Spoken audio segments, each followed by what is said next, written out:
তাহলে আপনার মধ্যে আর আমার মধ্যে পার্থক্যটা কোথায় বলেন? আপনি কি চাচ্ছেন? আমি আপনার মতো হয়ে যাই? আমার পক্ষে সম্ভব না আপনার মতো হওয়া। মানুষ হিসেবে আমার ত্রুটি আছে, ভুল আছে, অপরিপূর্ণতা আছে, থাকবে মৃত্যু পর্যন্ত। আমি কোনোদিন পারফেক্ট হইতে পারিনি। আমার বাবা আদম আলাইহিস সালাম পারফেক্ট হইতে পারে নাই। অপরাধ হয়েছে, আল্লাহ মাফ করছে, পবিত্র হয়েছে। পারফেক্ট আর পবিত্রের মধ্যে পার্থক্য আছে। নবী রাসূলদের দ্বারা যদি কোনো ত্রুটি হতো, ওরা আল্লাহর কাছে ক্ষমা চাইতো, আল্লাহ ক্ষমা করে দিত, তারা পবিত্র হয়ে যেত, বাট পারফেক্ট হইতে পারে নাই। তো আবু তোহা আদনান সাহেবের ব্যাপারে আমি কি বলবো? আমি তো কিছু জানি না। ফেসবুকের পোস্টের উপরে ভিত্তি করে তো আমি কিছু বলতে পারি না। আর ফেসবুকের পোস্ট কখন যে কেমন আসে এটাই তো বলা মুশকিল হয়ে যায়। ওর উপর ভিত্তি করে কোনো কথা বলা বোকামি ছাড়া এবং অন্যের অপরাধ নিজের ঘাড়ে নিয়ে আসা ছাড়া কিচ্ছু না। কে জামশেদ মজুমদারকে কি বলছে এই জন্য জামশেদ মজুমদার এখন তাকে বলতে হবে জরুরি না। এভাবে সোজ সমান হয় না, এভাবে সোজ সমান হয় না। আমি অনুরোধ করব ফিতনা ফাসাদ না করে, যদি কেউ কোনো ফেসবুক পোস্ট করে থাকে প্রথমে, তারপরে যদি সে আবার একটা পোস্ট করে, দুইটা পোস্টই তো একই লোকের, সো দুইটা পোস্টকে গুরুত্ব দেন।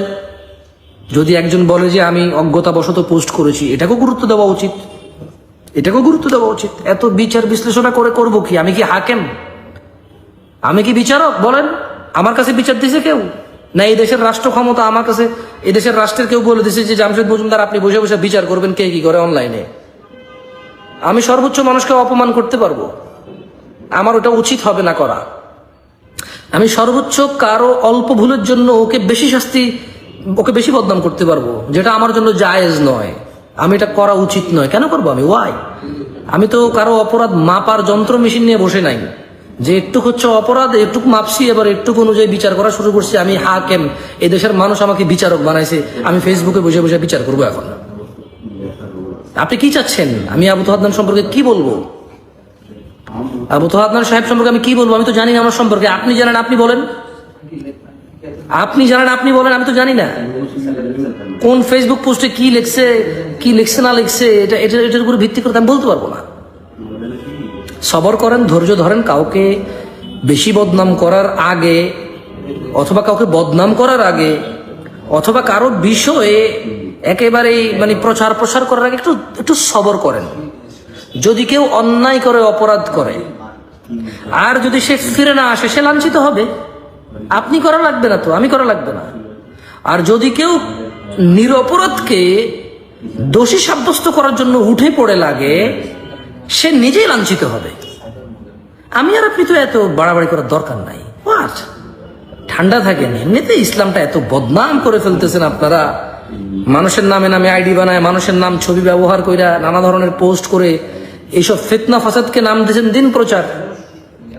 এইসব ফিতনা ফাসাদকে নাম দিয়েছেন দিন প্রচার। দেখেন ইউটিউবে একটা ওয়াজ মাহফিল ভালো টাইটেল দিয়ে, ভালো থাম্বনেল দিয়ে নাই। কারণ প্রত্যেকটা ইউটিউবার ফ্রিল্যান্সিং এর নামে হারাম উপার্জন করার জন্য তারা এটাকে নাম দিয়েছে যে দিন প্রচার। বাট তাদের ভিউ আর বাণিজ্য আর অ্যাডভার্টাইজের টাকা ইনকাম ছাড়া কোনো উদ্দেশ্য নেই। জন্য একটা টাইটেল, একটা থাম্বনেল ভালো নাই। জামশেদ মজুমদার যদি এখন কোনো মহিলা নিয়ে কথা বলে, 10টা মহিলা লাগায় তারপরে জামশেদ মজুমদার ছবি লাগাই দেবে এই বাজে ইউটিউবার গুলা। আপনি জানেন, যদি কোনো জানা ব্যভিচার নিয়ে কথা বলি, এখন ইউটিউবার এখান থেকে ভিডিও কাইটা নিয়ে পতিতাদের ছবি লাগায়, আমার ছবি লাগাই দিয়ে বলবে যে এই দেখেন জামশেদ মজুমদার পতিতা নিয়ে কি বলছে, 10টা পতিতার ছবি লাগাবে। দেখেন না ওই যে আমির হামজা সাহেব কোন নায়িকার নাম নিছে, ওই নায়িকারে বাংলাদেশের মানুষ চিনতো না, জানতো না কত মানুষ ছিল।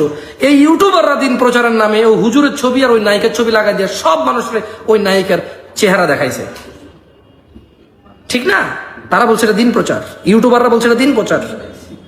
কিছু সহি আকীদার নামধারী ভাই, কিছু আহলুল হাদিস নামধারী ভাই, কিছু কওমি নামধারী ভাই, যারা বড় বড় আলেমদের কাউকে সম্মান করে না, তারা তাদের উস্তাদদের পর্যন্ত শিক্ষা গ্রহণ করেনি। তাদের উস্তাদরা যে বিষয় চুপ, তারা সেই বিষয়ে লাফালাফি করে। তাদের শিক্ষকরা যে বিষয়ে নীরব চুপ আছে, সবর করতেছে, ধৈর্য ধরে বিজ্ঞানী হয়ে রিসার্চ করে এরপরে পোস্ট করা শুরু করে দেয় তারা। এবং তারা বুঝাতে চায় যে তারা অমুক শিক্ষকের ছাত্র, তারা বুঝাতে চায় তারা অমুক উস্তাদের শাগরেদ। অথচ তাদের উস্তাদরা এই বিষয়ে নীরব, সবর করে, ধৈর্য ধরে বুঝার চেষ্টা করে এবং বলার প্রয়োজন মনে হইলে বলে, নালে বলে না। অথচ ওরা একজন পিএইচডি করে করে ফেসবুকে পোস্ট করে ভাষায় দেয়।